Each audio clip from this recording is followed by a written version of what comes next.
Hello everyone, welcome to prominent classes. इस video में supreme court और हाई कोर्ट से संबंधित सारी जानकारियों पर बात करेंगे। तो सबसे पहले हम बात करते हैं सुप्रीम कोर्ट के बारे में। सुप्रीम कोर्ट, इस वीडियो में हम लगभग सारे इसमें टॉपिक प्लस में कुछ नए अनुच्छेदों पर बात करेंगे, कुछ नए आर्टिकल पर बात करेंगे और साथ ही साथ कुछ सुप्रीम कोर्ट और हाई कोर्ट के बारे में जो डाटाएं हैं उसकी अनुच्छेदों को याद करने के ट्रिक पर बात कर रहे हैं, जिसमें 90 जोड़ने वाली सारी चीजों पर बात करते हैं। सबसे पहले सुप्रीम कोर्ट पर बात करें तो सुप्रीम कोर्ट संविधान का समीक्षक, जिसका जानकारी 32 में दिया गया है। संविधान का अभिभावक है, संविधान का व्याख्याता करता है और संविधान की प्रहरी और संविधान का कस्टोडियन कहा जाता है। सुप्रीम कोर्ट को संविधान का प्रहरी कहा जाता है। और हम बात करें तो सुप्रीम कोर्ट जनरली दिल्ली में ही है और सुप्रीम भारत के मुख्य न्यायाधीश की पूर्व अनुमति से कहीं भी कहीं भी किसी भी समय और कहीं भी सुनवाई की जा सकती है। अभी तक सुनवाई जो है हैदराबाद और श्रीनगर में हो चुकी है। मतलब जनरली जो है हमारा सुप्रीम कोर्ट दिल्ली में है, लेकिन राष्ट्रपति की अनुमति से आप कहीं भी सुप्रीम कोर्ट सुनवाई कर सकती है। अभी तक जो है कि श्रीनगर श्रीनगर और हैदराबाद में सुनवाई की जा चुकी है। एससी की स्थापना बात करें तो 28 जनवरी 1950 को ये संविधान सर्वोच्च न्यायालय के बारे में, एससी के बारे में बात करें तो इसकी चर्चा भाग संघ में भाग 5 में की गई है। और हम बात करें इससे संबंधित सारे अनुच्छेदों पर बात करें तो 124, 127, 124 में बात करें तो सर्वोच्च न्यायालय के गठन पर बात और स्थापना के बारे में बात की गई है। मूल संविधान में 8 न्यायाधीश थे, यानी जब बना था 28 जनवरी 1950 को, इसमें कितने थे? 8 न्यायाधीश। लेकिन अभी कितने हैं? 34 न्यायाधीश प्लस में एक CGI, chief justice of India. तो ओवरऑल 35 है, अभी की डेट में 35 है। लेकिन जब शुरुआत में न्यायाधीशों की संख्या 8 थी। एससी के न्यायाधीशों की संख्या वृद्धि करने का अधिकार सांसद के पास है, यानी सुप्रीम कोर्ट में अगर मान लीजिए ये जो 8 से 35 हुए हैं, इसको इंक्रीमेंट किसने किया? सांसदों के पास ये पावर है। एससी के न्यायाधीशों की नियुक्ति अनुच्छेद 124 दो के तहत होती है।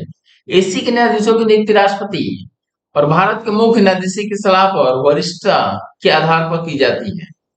यानी इसमें प्रेसिडेंस तो करते हैं सुप्रीम कोर्ट के न्यायाधीशों की नियुक्ति, लेकिन सुप्रीम कोर्ट के न्यायाधीशों की नियुक्ति करते समय CGI, chief justice of India से सलाह लेकर करते हैं, और वो भी किस पर? वरिष्ठता के आधार पर।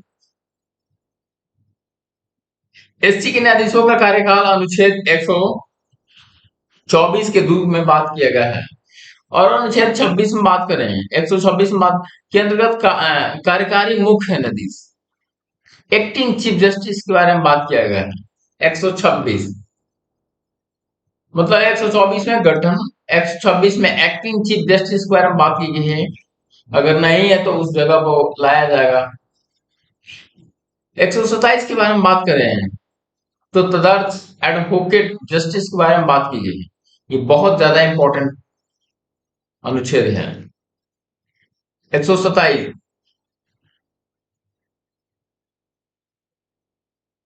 128 के बारे में बात करें तो केंद्रीय सेवानिवृत्ति, न्यायाधीशों को फिर से मतलब पैनल में बैठाने की राइट दी गई है। न्यायाधीश न्यायालयों को सर्वोच्च न्यायालय की बैठक में उपस्थिति होने के लिए बुलाया जाएगा, यानी फिर से बैठक में उसे बुलाया जा सकता है।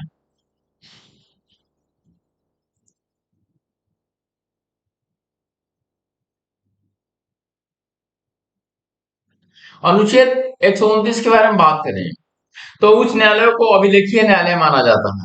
तो ओवरऑल हम बात करें 124 में गठन, 126 में 126 के बारे में बात कर चुके हैं, 127 के बारे में बात एडवोकेट जस्टिस, और हम बात करें 128 में सेवानिवृत्त न्यायाधीशों को फिर से शामिल करने का, और 129 के बारे में बात करें तो ये रिकॉर्ड, कोर्ट ऑफ रिकॉर्ड घोषित किया गया सुप्रीम कोर्ट को।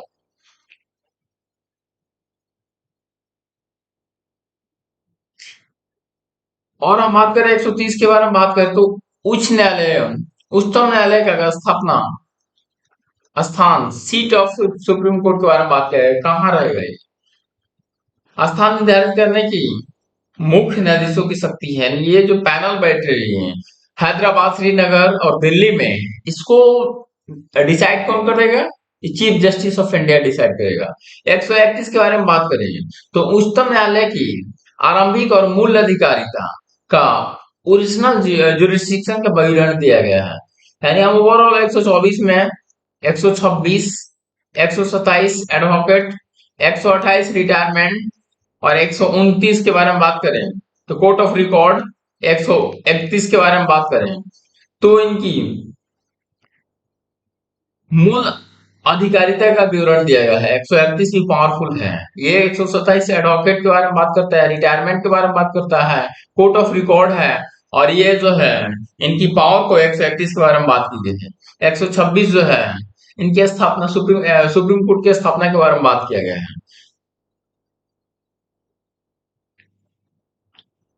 136 अपील के लिए उच्चतम न्यायालय की विशेष अनुमति, special law to leave to appeal का प्रावधान के, मतलब आप हाई कोर्ट से जस्टिफाइड नहीं है तो आप कहाँ जा सकते हैं? सुप्रीम कोर्ट जा सकते हैं, सुप्रीम कोर्ट जा सकते हैं। इसकी चर्चा जो अपील वहां कर सकते हैं, इसकी चर्चा 136 में किया गया है। 127, 127, 131, 136 ये सारी जो है सुप्रीम कोर्ट के पावर को रिप्रेजेंट करती है। 131 मेनली पावर को ही रिप्रेजेंट करती है। तो 136 के बारे में बात करें तो अपील के बारे में चर्चा की है। आप हाई कोर्ट से जस्टिफाइड नहीं है तो आप सुप्रीम कोर्ट जा सकते हैं।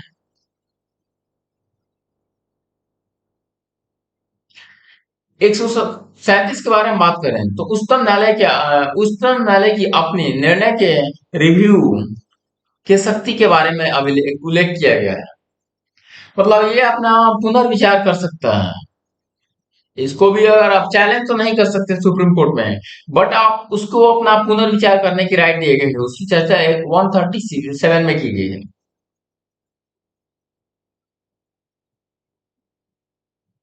141 के बारे में बात करें तो उच्चतम न्यायालय द्वारा घोषित विधि सभी न्यायालयों पर बाध्यकारी होगी। यहां ध्यान देना है, बाध्यकारी होगी। ये जो है वर्ड बाध्यकारी होगी, इसके बारे में चर्चा कहाँ किए गए? 130, यानी हम अभी बात करें 136 के बारे में अपील, 137 रिव्यू और 141 किस पर बाध्यकारी होगी? सारे जस्टिस पर, सारे सुप्रीम कोर्ट, सारे कोर्टों पर, देश की सारी कोर्टों पर जो सुप्रीम कोर्ट फैसला दे देगा, मतलब उसको चैलेंज कहीं भी इंडिया में किसी कोर्ट में आप नहीं कर सकते हैं। इसकी चर्चा 141 में की गई है। और हम बात करें 143 के बारे में, बात करें राष्ट्रपति की उच्चतम न्यायालय से परामर्श करने की शक्ति दी गई। मतलब आप वहां से राष्ट्रपति क्या करेगा? चीफ सुप्रीम कोर्ट से, एससी से परामर्श ले सकता है। 143 के बारे में बात की गई इसकी चर्चा।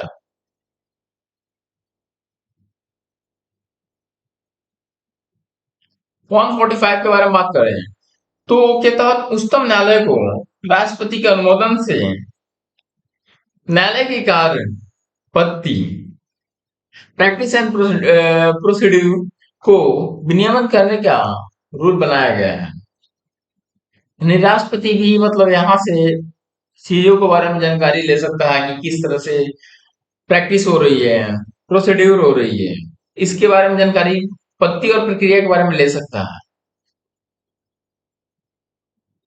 146 के बारे में बात करें तो कहता है उच्चतम न्यायालय के अधिकारी एवं सेवक की नियुक्ति संबंधित प्रावधान किया गया। उसमें जो अधिकारी होते हैं, ऑफिसर होते हैं, उनकी अपॉइंटमेंट के बारे में बात किया। हम ओवरऑल बात करेंगे 136 बात कर चुके, अपील 137 के बारे में बात कर चुके हैं, रिव्यू पुनर्विचार 141 के बारे में बात कर चुके हैं कि इसकी जितने भी पावर है, अगर जजमेंट दे दिया गया सारी कोर्टों पर, इंडिया की सारी कोर्टों पर वो बाध्यकारी होगी। 143 के बारे में बात कर सकते हैं कि राष्ट्रपति एससी से परामर्श ले सकते हैं। 143 के बारे में बात किया गया। और इसी तरह 146 के बारे में बात करें तो 146 में अधिकारियों एवं सेवकों ऑफिसर की नियुक्ति के बारे में बात किए गए हैं। और हम बात कर रहे हैं इसमें, तो जो सुप्रीम कोर्ट के न्यायाधीश होते हैं उनकी रिटायरमेंट जो एज होती है 65 होती है, लेकिन हाई कोर्ट जो होते हैं, हाई कोर्ट की रिटायरमेंट की एज कितना होती है? रिटायरमेंट की एज होती है 62, लेकिन सुप्रीम कोर्ट की रिटायरमेंट की एज 65। और 65 वर्ष से पहले किसी भी समय राष्ट्रपति को त्याग पत्र देकर पद मुक्त हो सकते हैं। एससी के लिए योग्यता जो है 124(3) खंड 3 में चर्चा किया गया है। तो हम बात करते हैं, सबसे पहले वो भारत के नागरिक हो और एक से अधिक न्यायालयों में 5 वर्षों तक न्यायाधीश रह चुका हो, एक या एक से अधिक उच्चतम न्यायालय में 10 वर्ष तक एडवोकेट रह चुका हो हाईकोर्ट में। एससी के लिए शपथ के बारे में 126 के खंड 6 में चर्चा किया गया है, जिसमें हम बात करें, अब हम बात करते हैं हाई कोर्ट के बारे में। हाई कोर्ट की चर्चा जो है भाग 6 में, जिसकी चर्चा भाग 6 में राज के बारे में बात किया गया है, उसकी चर्चा 214 से 231 तक की गई है। सुप्रीम कोर्ट का, हाई कोर्ट के बारे में आप बात करते हैं, तो हाई कोर्ट की चर्चा भाग 6 और अनुच्छेद 214 से 231 तक चर्चा की गई है। सबसे पुराना उच्चतम न्यायालय है बम्बई, कोलकाता, मद्रास। ये जो है एक 1861 के तहत आया था और 1862 में ये दोनों तीनों बने थे, बम्बई, कोलकाता, मद्रास। और इलाहाबाद उच्च न्यायालय के बारे में बात करें तो 1866 में बना था। और इसको हम बारे में बात करें तो इसकी इलाहाबाद उच्चतम न्यायालय इसे प्रयागराज में 1875 में स्थापित किया गया था। 1875 में आगरा से प्रयागराज स्थानांतरित किया गया, यानी 1866 के समय कहाँ था? ये आगरा में हुआ करता था। उससे 1875 में इसे प्रयागराज में स्थापित किया गया। भारत का सबसे बड़ा उच्च न्यायालय इलाहाबाद उच्च न्यायालय ही है। इंडिया की सबसे बड़ी हाईकोर्ट में वो बात करें तो इलाहाबाद हाईकोर्ट है। वर्तमान में 25 उच्च न्यायालय है। 25वां उच्च न्यायालय आंध्र प्रदेश का अमरावती। आंध्र प्रदेश के बारे में बात करें तो 2 जून 2014 को आंध्र प्रदेश एक नया राज्य कट के बना है। सॉरी, इस आंध्र प्रदेश से तेलंगाना 2 जून 2014 को बना है, यानी आंध्र प्रदेश का प्रॉपर हाईकोर्ट अब अमरावती में है। और वो कब बना, कौन सा हाईकोर्ट है? 25 नंबर का देश का हाईकोर्ट है। ओवरऑल 25 हाईकोर्ट ही है हमारे देश में।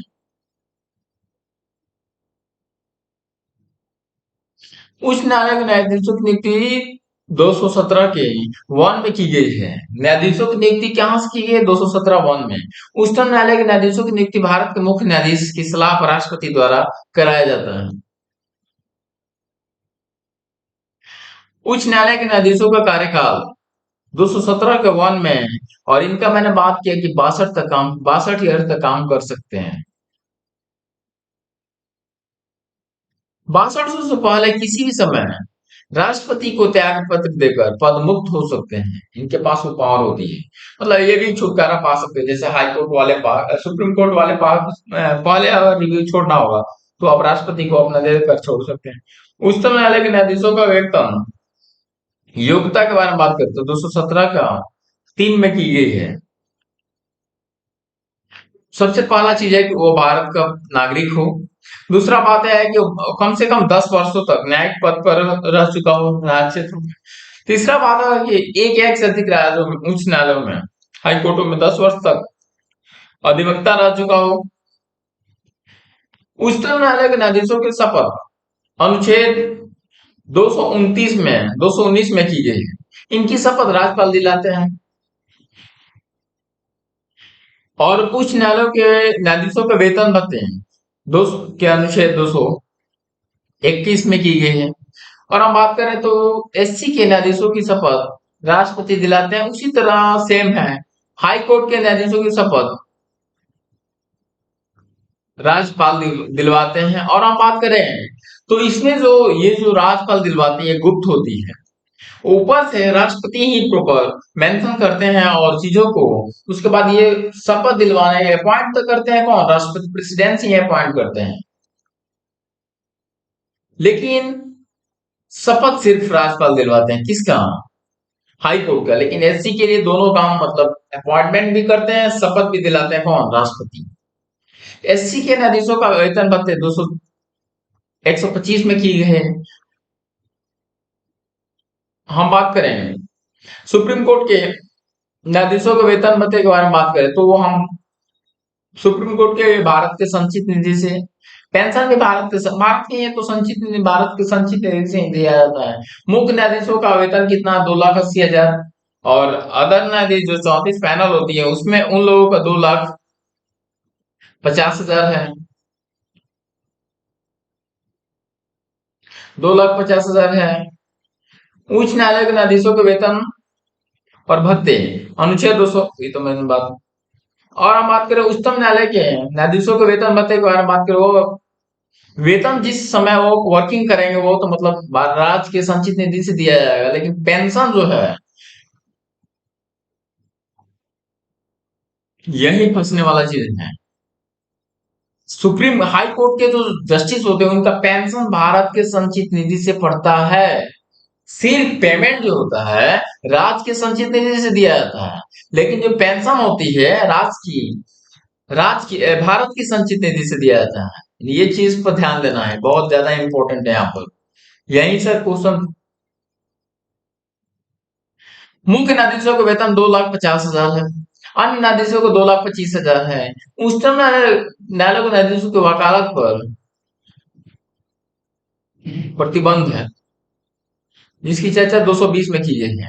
वो कहीं वकालत नहीं कर सकता, सेम कोर्ट में वकालत नहीं कर सकता, और सिविल कोर्ट में तो वो कभी नहीं कर सकता। जिस न्यायालय में वो अस्थायी न्यायाधीश के पद पर नियुक्त हुआ है उसको छोड़कर अन्य न्यायालयों में वकालत कर सकता है, दूसरा न्यायालय में कर सकता है, लेकिन अपने से छोटे वाले में नहीं जा सकता। यानी हाई कोर्ट के जस्टिस जो है सेम वाले में तो जाएगा नहीं, दूसरा बात में सेम वाले में नहीं जाएगा।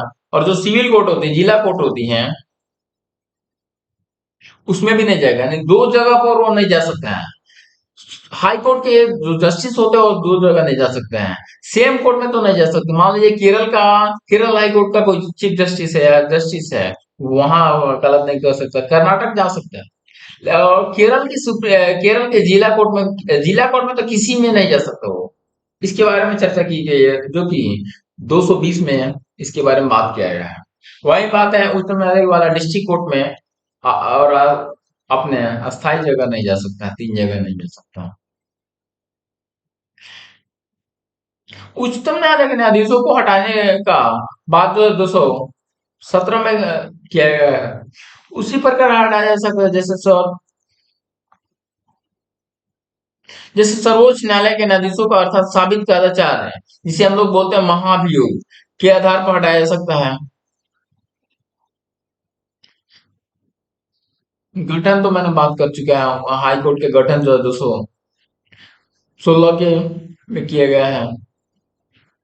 संख्या निश्चित नहीं होती है, यानी हाई कोर्ट में जो हम बोले कि जैसे 34+1 जो स्थिति है सुप्रीम कोर्ट की तरह, इसमें कोई संख्या निश्चित नहीं हो, आवश्यकता पड़ने पर राष्ट्रपति घटा और बढ़ा दोनों कर सकता है।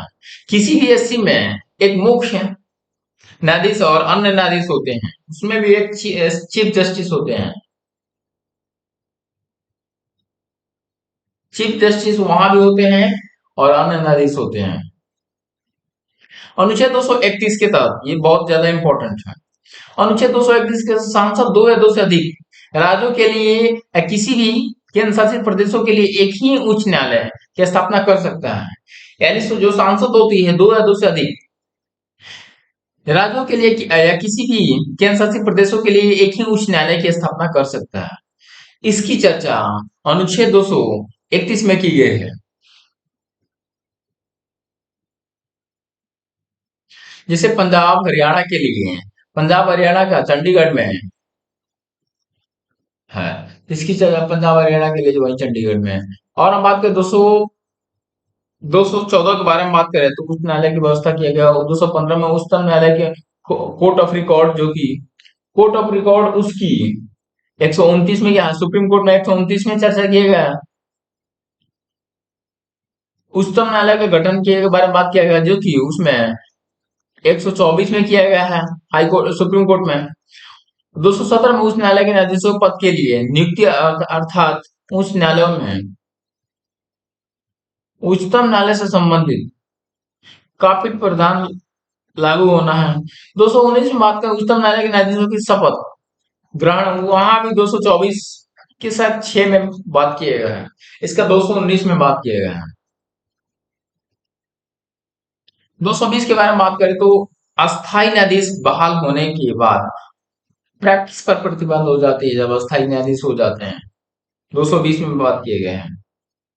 और हम बात करें 221 में बात करें तो न्यायाधीशों का वेतन भत्ते के बारे में बात किया गया है। फिर से मेंशन करना चाहेंगे, वेतन जो होती है भारत के, वेतन जो होती है राज्य के संचित निधि से दिया जाता है, लेकिन भत्ते जो पेंशन होती है, पेंशन जो होती है वो भारत के संचित निधि से दिया जाता है। 222 में किसी न्यायालय का उच्च न्यायालय से दूसरे उच्च न्यायालय में जा सकता है, किसी न्यायाधीश का ट्रांसफर हो सकता है। 223 में बोले तो कार्यवाहक मुख्य न्यायाधीश की नियुक्ति के बारे में बात किया गया है। 224 अतिरिक्त कार्यवाहक न्यायाधीश जो कि राष्ट्रपति कर सकता है, घटा बढ़ा कर सकता है। 224 ए में बात करें तो उच्चतम न्यायालय में सेवानिवृत्ति न्यायाधीशों की नियुक्ति की गई है वहां भी, और वहां जो है 128 में की गई थी, मतलब रिटायर जो जज होते हैं वो फिर से पैनल में आ सकते हैं, बुलाया जा सकता है। उसी तरह 224 ए में हाई कोर्ट में रिटायर्ड जज को फिर से बुलाया जा सकता है। 225 में बोले उच्च न्यायालय का क्षेत्र अधिकार के बारे में बात किया गया। 226 में बोले तो वही रिट जो सुप्रीम कोर्ट के एससी के 32 में किया गया है, 5 तरह की रिटें जारी करते हैं। तो सुप्रीम हाई कोर्ट भी 5 तरह की रिटें जारी करती है, इसकी चर्चा 226 में की गई है।